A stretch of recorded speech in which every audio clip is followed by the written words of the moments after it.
안녕하세요. 하나님의 마음을 시원케 해드리고 싶은 냉수묵상 최성묵사입니다. 반갑습니다.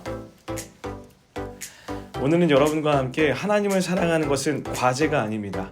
하나님을 사랑하는 것은 과제가 아닙니다. 라는 내용으로 묵상을 나누려고 합니다. 여러분, 마가복음에 보면 이른 새벽에 일어나 기도하시는 예수님의 모습이 기록되어 있습니다. 우리는 이 본문을 통해서 우리가 새벽 예배를 해야 하는 이유를 찾고는 합니다. 하지만 그 전에 우리가 한번 질문해 봐야 하는 게 있어요. 예수님은 왜 그 이른 새벽에 일어나 기도하셨던 걸까요?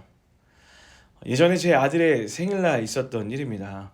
생일 전날 아들과 함께 평소에 갖고 싶었던 장난감을 사주기로 약속했습니다. 자고 일어나면 내일 아침 선물이 도착할 거야 라고 이렇게 아이에게 이야기하고 잠이 들었습니다. 근데 잠이 든 지 얼마 지나지 않아 제 아들이 저를 막 흔들어 깨우는 거예요. 아빠, 지금 시간이 얼마나 지났어요? 내 생일이 되었어요? 뭐 이렇게 물어보더라고요. 그래서 시간을 보니까 때마침 12시가 넘어 생일이 되었더라고요. 맞아, 시원아, 오늘 생일이야. 생일 너무 축하해 라고 이렇게 이야기해 줬는데 이 녀석의 대답이 이거였습니다. 그럼 내 선물 어딨어요? 라고 이렇게 물어보더라고요.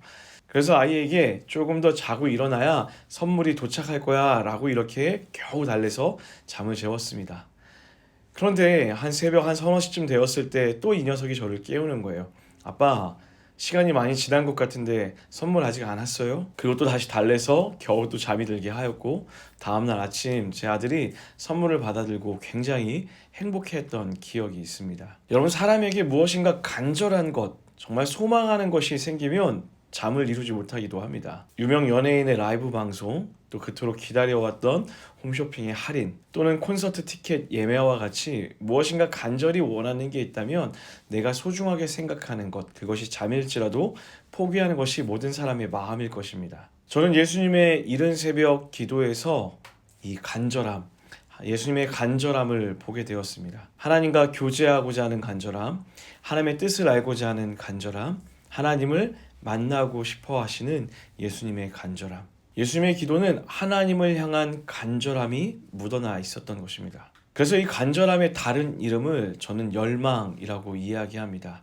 그리고 그 열망의 원류가 사랑이라는 것입니다. 사랑하면 열망하게 되고 그 열망은 간절함으로 변하여서 그 대상을 간절히 찾게 되어 있습니다. 우리는 종종 기도해야 된다, 말씀 봐야 한다, 그리고 예배 드려야 된다라는 이야기를 듣고는 합니다. 하지만 때로는 기도하기가, 또 찬양하기가, 예배하기가 버거울 때가 있는 것이 사실이기도 합니다.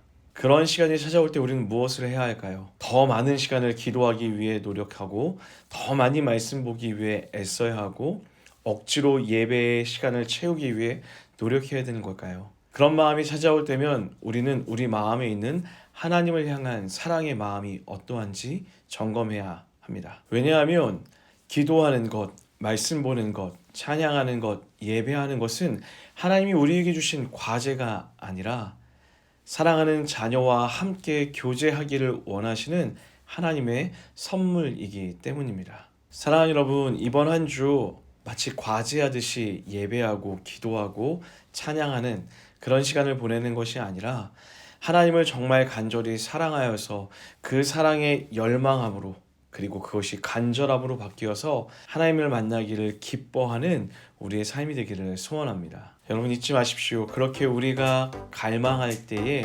그곳에서 나를 향하여 두 팔을 벌려 기다리시는 사랑하는 우리 하나님이 여러분과 저를 기다리고 계십니다. 이번 한 주 그렇게 하나님을 전심으로 사랑함으로 열망하게 되고 간절히 하나님을 만나기를 기뻐하는 여러분과 저의 삶이 되기를 냉수묵상이 응원하며 기도하도록 하겠습니다. 지금까지 한 주를 살아가는 냉수묵상 최성묵사였습니다. 여러분 사랑하고 축복합니다. 다음에 또 만나요.